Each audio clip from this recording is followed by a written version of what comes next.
আচ্ছা ভেক্টরের গুণন, হ্যাঁ, তো গুণনটা আমরা দেখো লাস্ট ক্লাসে হচ্ছে কি a vector equal ax I plus ay j plus az k, হ্যাঁ, আর b vector equal bx I plus by j plus bz k এরকম পড়ছিলাম। এখন এই দুইটা ভেক্টর আমরা কি করছিলাম, যোগ করছি না, হ্যাঁ যোগ করছি না। a প্লাস b এর ক্ষেত্রে আমরা কি করতাম, a প্লাস b এর ক্ষেত্রে হচ্ছে এই যে a প্লাস b এর ক্ষেত্রে আমরা যেটা করতাম সেটা হচ্ছে সহগগুলো যোগ করতাম, ax প্লাস bx I কেমন plus ay plus by j plus az plus bz k এরকম করছিলাম। আর বি এর ক্ষেত্রে মাঝখানে মাইনাস হতো। এটা গত ক্লাসের ক্লাস ছিল আর কি। এখন দুইটা ভেক্টর যখন এইভাবে উপাংশে বিভাজিত ভেক্টর, হ্যাঁ, সেই ক্ষেত্রে আমরা আই এর ক্ষেত্রে হচ্ছে দুটো আই এর সহগগুলো যোগ করতাম, আর হচ্ছে কি জে এর ক্ষেত্রে দুটো ওয়াই অক্ষ বরাবর উপাংশগুলো যোগ করতাম, আর কে এর ক্ষেত্রে দুইটা জেড অক্ষ বরাবর উপাংশগুলো যোগ করতাম, যোগ করে সূত্র বানাইছে। আবার বি এর ক্ষেত্রে জাস্ট শুধু বিয়োগ হবে। এটা ছিল ভেক্টরের যোগ, উপাংশে বিভাজিত ভেক্টরের যোগ। আচ্ছা এরপর আমরা যেটা পড়বো এখন যেটা পড়বো সেটা হচ্ছে ভেক্টরের গুণন। এখন যোগ বিয়োগটা আমরা পড়ে ফেলছি, এটা সহজেই আমরা করতে পারবো। তাহলে গুণের ক্ষেত্রে ভেক্টর গুণন হচ্ছে দুই রকম আছে, দুই রকম। একটা হচ্ছে স্কেলার গুণন, স্কেলার গুণন, দুই নাম্বার হচ্ছে কি ভেক্টর গুণন। আজকে আমরা স্কেলার গুণনটা পড়ব। স্কেলার গুণন, এখন স্কেলার গুণন আর ভেক্টর গুণনটা কি দেখো, আমরা যেহেতু ভেক্টর রাশিরই কি করব, গুণ করব, তো এই ভেক্টর রাশি গুণ করলে দুই ধরনের গুণফল পাওয়া যায়।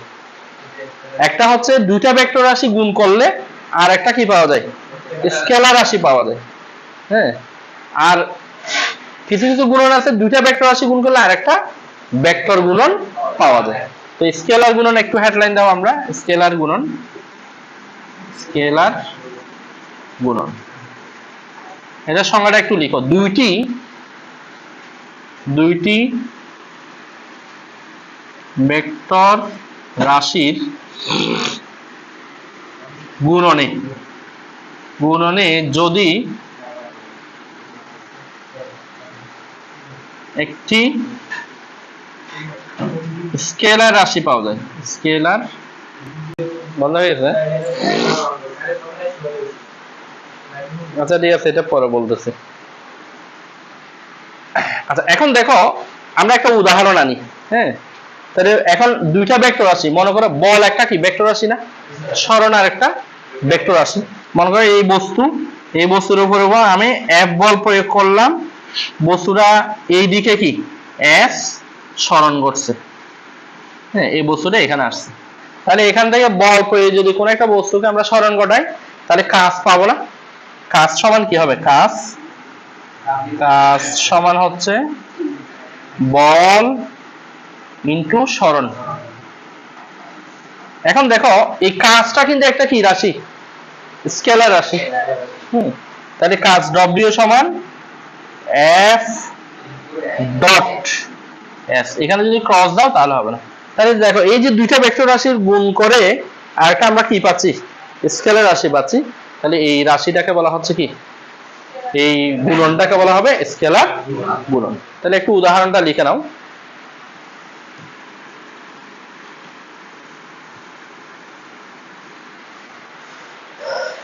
এরকম আরো অনেকগুলো উদাহরণ আছে। তো আমরা এখন হচ্ছে এই যে গুণফলটা বের করব, গুণ করলে তো একটা গুণফল বের হবে, তাই না।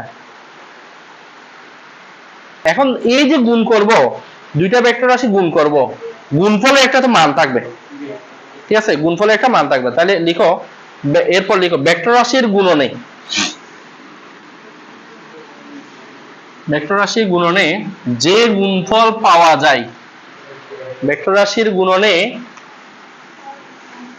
ভেক্টর রাশির গুণনে যে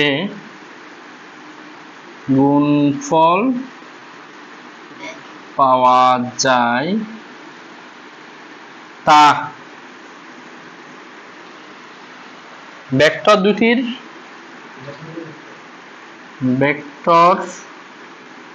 দুইটির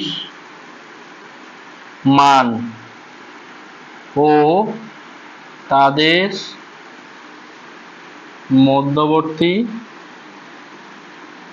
কোণের কোসাইনের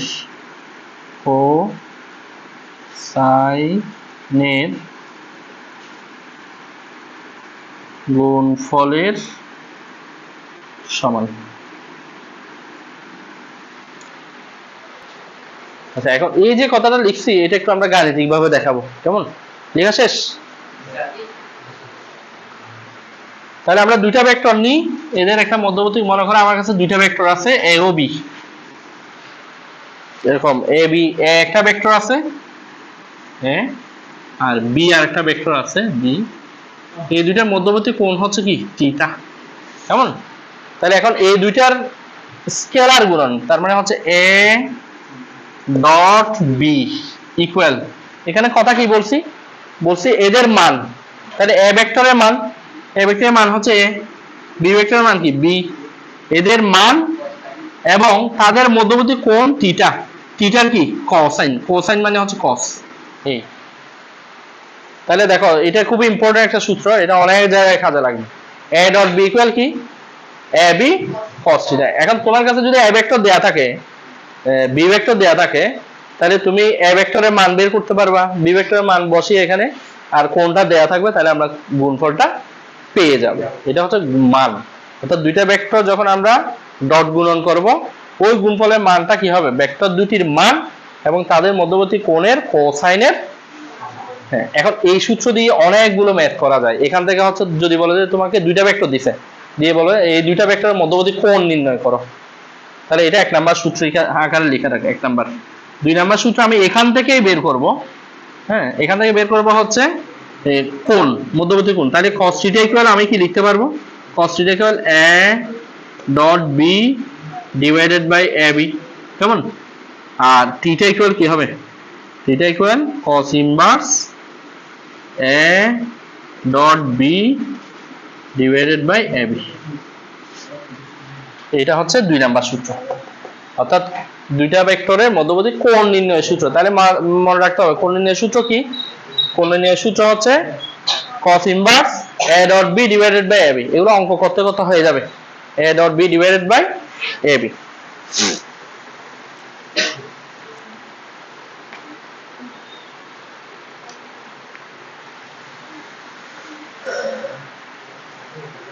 এখান থেকে এই নিয়ম থেকে 7-8টা সূত্র আসবে, আমি আগে সূত্রগুলো একটু দেখাই তারপর ম্যাথ দেখাবো। এটা লিখছো?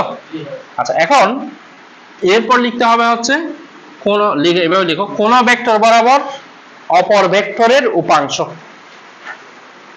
কোন ভেক্টর বরাবর অপর ভেক্টরের উপাংশ ও অংশক, দুইটা অংশক। আচ্ছা, তো এটার জন্য কতগুলো ডেরিভেশন আছে বইটা, আমি ওদিকে যাচ্ছি না, আমি একটু শর্টকাট দেখাচ্ছি তোমাদের। মনে করো আমি তোমাকে বললাম যে এ আর বি ডি সি দুইটা ভেক্টর আছে, এখন বললাম যে এ এর উপর বি এর উপাংশ বের করো, অথবা এ এর উপর বি এর অংশক বের করো, দুইটা ভিন্ন কথা। হ্যাঁ, তাহলে এ এর উপর কি কার উপাংশ, বি এর। এখানে একটা কথা লিখে রাখো তাহলে হয়ে যাবে, যার উপাংশ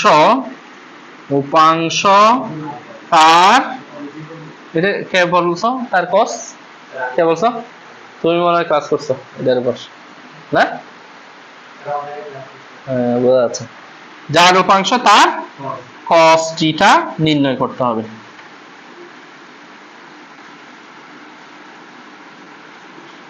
আচ্ছা, এখন বললাম যে তোমাকে এ এর উপর বি এর উপাংশ, ধরো আমি বললাম এ ভেক্টরের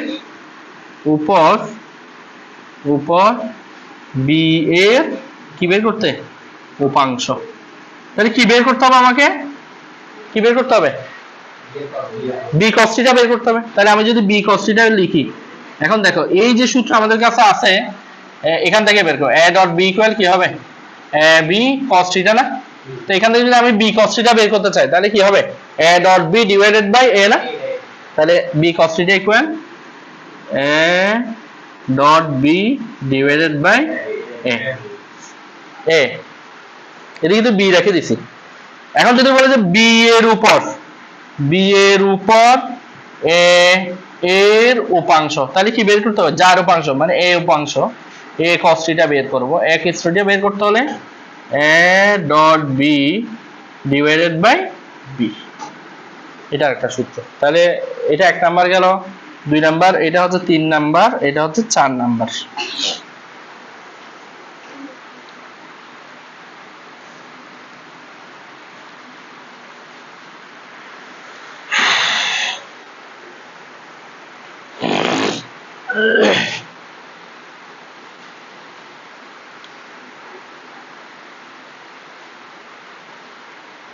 ওকে ঘুমাচ্ছে?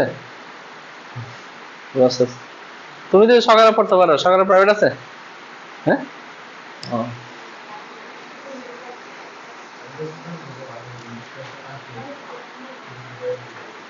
হ্যাঁ, সকালে যারা পড়তে পারো সকালে পড়লে বেটার। সকালে পড়বা? আচ্ছা আচ্ছা, তাহলে এই সূত্রগুলো বোঝা গেছে। এখন আরেকটা কথা আছে না, অংশক।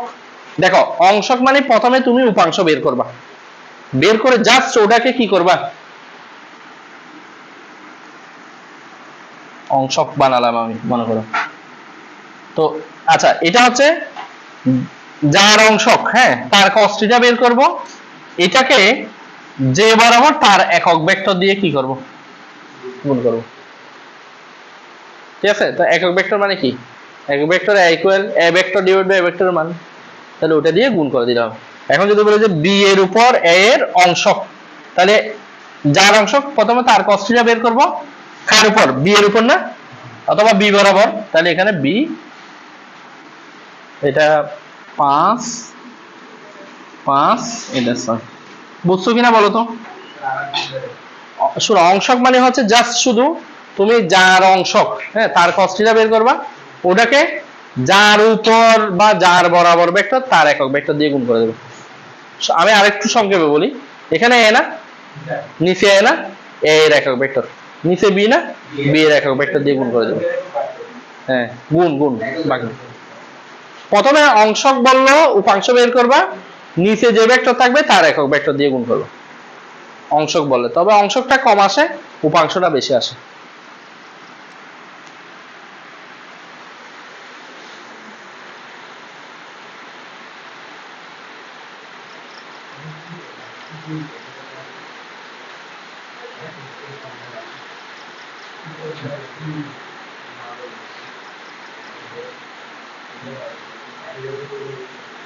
আচ্ছা, সবচেয়ে ইম্পর্টেন্ট সূত্র এখন যেটা বলবো, এটা থেকে কোশ্চেন আসবে। লেখা শেষ? তোমরা কি আলাদা করে আবার লিখছো? আলাদা করে লিখো না? কই লিখছো তুমি? আচ্ছা,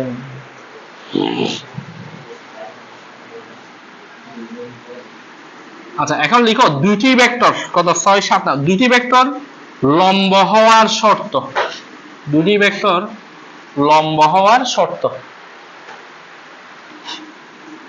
7 নাম্বার, দুইটি ভেক্টর লম্ব হওয়ার শর্ত। এটা থেকে প্রশ্ন আসছে, এটা থেকে বেশি আসবে, কিন্তু স্টার মার্ক দাও। এটা আর হচ্ছে ওই যে কোণ বের করা, এটা অনেক জায়গায় এই দুইটা বেশি লাগবে। দুইটি ভেক্টর লম্ব। আচ্ছা, লম্ব মানে কি? আচ্ছা, আমি এখানে দিই, এদিকে হচ্ছে এ ভেক্টর আর এই বরাবর হচ্ছে কি বি ভেক্টর। তাহলে এদের মধ্যবর্তী কোণ টিটা ইকুয়াল কত? তার মানে 90 ডিগ্রি। টিটা যদি 90 ডিগ্রি হয় তাহলে এই দুইটা ভেক্টর লম্ব হবে। তাহলে আমরা টিটার মান 90 ডিগ্রি বসাই। তো তাহলে আমরা এ ডট বি ইকুয়াল কি জানি বলো তো? এ বি cos টিটা জানি না? তাহলে A dot B equal A B cos কত? 90। cos 90 এর মান তো 0। তাহলে ডট বি সমান বি ইন্টু 0, সুতরাং এ ডট বি ইকুয়াল 0। এখন এটা হচ্ছে শর্ত, তাহলে দুটি ভেক্টর লম্বা হওয়ার শর্ত হচ্ছে ওই দুটি ভেক্টরের স্কেলার গুণনের মান 0 হবে। এখন তোমাকে দুইটা ভেক্টর দিয়ে বলবে এই দুইটা ভেক্টর লম্ব কিনা, তাহলে তুমি কি করবে, এই দুইটা ভেক্টর ডট গুণন বের করবে, বের করে যদি 0 আসে তাহলে লম্ব, আর 0 না আসলে লম্ব নয়। ঠিক আছে?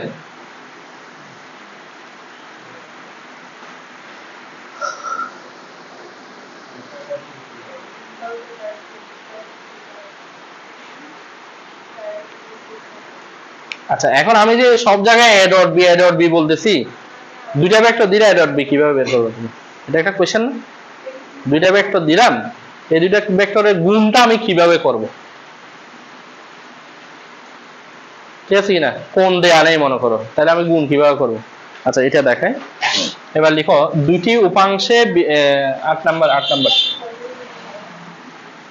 উপাংশে বিভাজিত দুটি ভেক্টরের স্কেলার গুণন 8 নাম্বার। আচ্ছা, মনে করো এটা ত্রিমাত্রিক স্থানাঙ্ক ব্যবস্থা, এটা এ বিন্দু, এ এক্স, এ ওয়াই আর এ জেড, এরপর হচ্ছে B X, B Y, B Z. তাহলে এখান থেকে আমি এ বি ভেক্টর লিখতে পারবো, পারবে তোমরা? এ ভেক্টর লিখতে পারবো এখান থেকে? দেখি লিখো তো। তাহলে এ ভেক্টর ইকুয়াল কি হবে? এ, এটা এক্স অক্ষ, Y Z I J K, তাহলে A X I plus A Y J plus A Z K, আর B equal B X I plus B Y J plus B Z কে।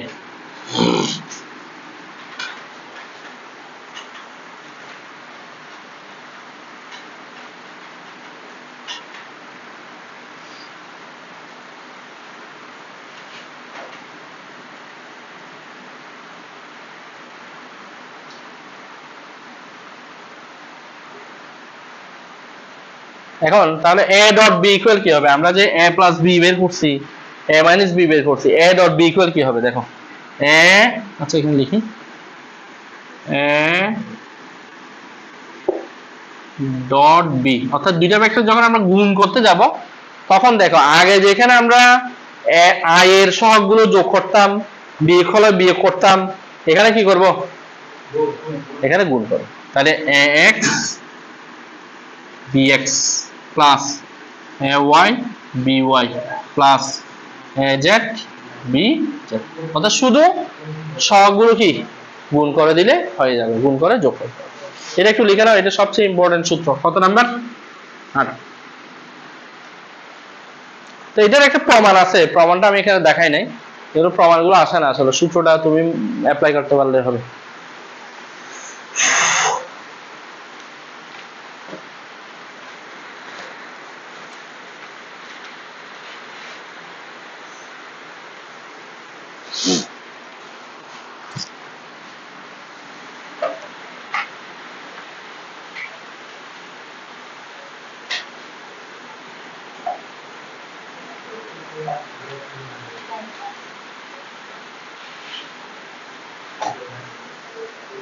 আচ্ছা, এখন আর একটা জিনিস একটু লাগবে, এটা 8 নাম্বার গেছে না, 9 নাম্বারে দাও। 9 নাম্বার লিখো আয়ত একক ভেক্টর সমূহের, 9 নাম্বার হেডলাইন দাও, আয়ত একক ভেক্টর সমূহের স্কেলার গুণন। আয়ত একক ভেক্টর সমূহের স্কেলার গুণন, অর্থাৎ আমাকে আয়ত একক ভেক্টর কোনগুলো? x অক্ষ বরাবর যে একক ভেক্টর সেটা, y অক্ষ বরাবর যে একক ভেক্টর যে সেটা, কে z অক্ষ বরাবর একক ভেক্টর কে, এই i j k এগুলো হচ্ছে কি আয়ত একক ভেক্টর না? আমরা পড়ছি এটা আয়ত একক ভেক্টরে যে ত্রিমাত্রিক স্থানাঙ্ক ব্যবস্থার তিনটি ধনাত্মক অক্ষ বরাবর যে তিনটি একক ভেক্টর কল্পনা করা হয় তাদেরকে কি বলা হয়? আয়ত একক ভেক্টরগুলো। এখন এই ভেক্টরগুলো আমরা গুণ কিভাবে করব, ডট গুণন কিভাবে করব? তো এই ক্ষেত্রে আমরা দুইটা কাজ করতে পারি। একটা হচ্ছে আই ডট আই করতে পারি, জে ডট জে করতে পারি, কে ডট কে করতে পারি, অথবা I dot J, J dot K, K dot I এভাবে করুন। তাহলে দুইটা থেকে দুইটা বের করব, তারপর বাকিগুলো জন্য একই লিখে দেব। প্রথমে আসো আই ডট আই ইকুয়াল কত? আচ্ছা, এ ডট বি ইকুয়াল কি? এ বি cos থিটা না? তাহলে আই ডট আই ইকুয়াল কি হবে? আই এর মান, আবার আই এর মান, ওই যে মানগুলো, আর তাদের মধ্যবর্তী কোণ cos থিটা। এখন দেখি বলো তো এখানে থিটা কত হবে? একটা ভেক্টর আই এদিকে আর একটা ভেক্টর আই এদিকে, তাহলে থিটা কত হবে? 0 ডিগ্রি। তাহলে এখানে 0 ডিগ্রি বসাও। আর আর একক ভেক্টরগুলোর মান কত? 1। তাহলে এটা হচ্ছে 1 ইনটু 1 ইনটু 0, দ্যাট মিন্স হচ্ছে 0। তার মানে হচ্ছে আই ডট এটা আই ইকুয়াল হচ্ছে 0। এখন তোমাকে যদি বলে যে জে ডট জে ইকুয়াল কত হবে? 0 হবে। কে ডট কে ইকুয়াল 0। তাহলে এখান থেকে আমরা কনক্লুশন আসতে পারি একই রকম ভেক্টর আয়তাকার ভেক্টর গুলো যদি ডট গুণন করি মান কি আসবে? 0 আসবে। অর্থাৎ I dot I equal J dot J equal K dot K equal হচ্ছে 0। এটা একটা গেল, মানে সেম ভেক্টর যখন আমরা ডট গুণন করব তখন এটা আসবে।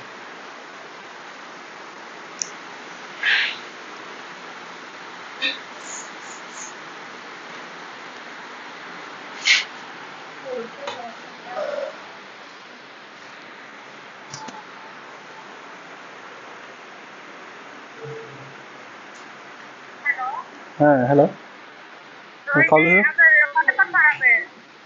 এটা আরো 20 মিনিট লাগবে। কেন? হ্যাঁ হ্যাঁ হ্যাঁ, তো ওকে পাঠাবো, ওকে পাঠাবো কিনা? আচ্ছা আচ্ছা, বসো তাহলে। এই জারি, তোমার আম্মু আসার কথা আছে? হ্যাঁ, তোমার আম্মু নাকি আসছে? আচ্ছা, আমাদের ওখানে বসতে পরে যাওয়ার। আচ্ছা, এরপরে আসো তাহলে আমরা কি করব? এবার করব হচ্ছে আই ডট জে। আচ্ছা, আই ডট জে করলে কি হবে বলো তো? কি লিখবো? হ্যাঁ, কে তো হবে। কিভাবে হবে একটু দেখাই। তাহলে আই এর মধ্যবর্তী আই এর মান হচ্ছে আই, কেমন একক ভেক্টর, আর জে এর মান জে মান, আর এখানে cos। আচ্ছা, আমি একসাথে বলি আই আর জে এর মধ্যবর্তী কোণ হচ্ছে 90 ডিগ্রি। তো cos 90 ডিগ্রি মান কত? 0। cos 90 ডিগ্রি মান কত? cos 0 ডিগ্রি মান 1, 90 ডিগ্রি মান 0, 0 0। তাহলে পুরো মানটা কি হবে? কেন সাইন হবে? ডট গুণন না? cos 90 মান কত বলো না?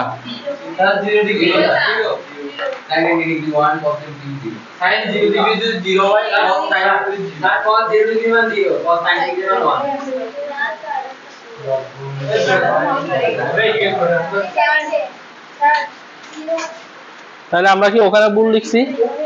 ওখানে তো ভুলই লিখছি, ওখানে ভুল লিখছি না?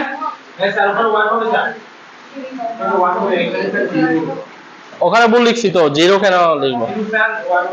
এই যে আই, দাঁড়াও, আই ডট আই ইকুয়াল হচ্ছে আই এর মান cos 0 ডিগ্রি, cos 0 ডিগ্রি মান তো 1, তাহলে 1 ইনটু 1 ইনটু 1 ইকুয়াল 1। তাহলে এটা একটু কারেকশন করো। আই ডট আই, এই ভিডিওতে এটা কেটে দিও, ঠিক আছে? আই ডট আই ইকুয়াল কি? জে ডট জে ইকুয়াল কে ডট কে ইকুয়াল কিন্তু 1, ঠিক আছে? আগের ওটা একটু কারেকশন করো।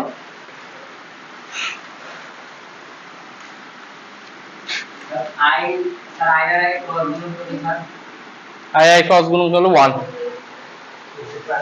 ও ক্রস ক্রস ক্রস এর পরে যাচ্ছে না কলেজে ক্রস গুণ করতে স্যার ওকে জিরো আসে এই কারণে আমরা জিরো না ক্রস গুণনে 0 আসবে ঠিক আছে ক্রস গুণনে 0 যে সাইন সাইন আছে ওখানে আচ্ছা এবার এবার হচ্ছে আচ্ছা আরেকটা করি তাহলে আই উপরে করি এটা লিখছো ওখানে কারেকশন করে নিলে হবে তোমাদের তাহলে I dot J equal I ভেক্টরের মান জে ভেক্টরের মান cos কত 90 ডিগ্রি cos 90 ডিগ্রি মান কত 0 তাহলে 1 ইনটু 1 ইনটু 0 দ্যাট মিন্স হচ্ছে 0 তার মানে হচ্ছে i ডট জে ইকুয়াল 0 তাহলে i J J dot K equal কি হবে 0 কে ডট i ইকুয়াল এটাও 0 তার মানে সুতরাং i J J K K i equal 0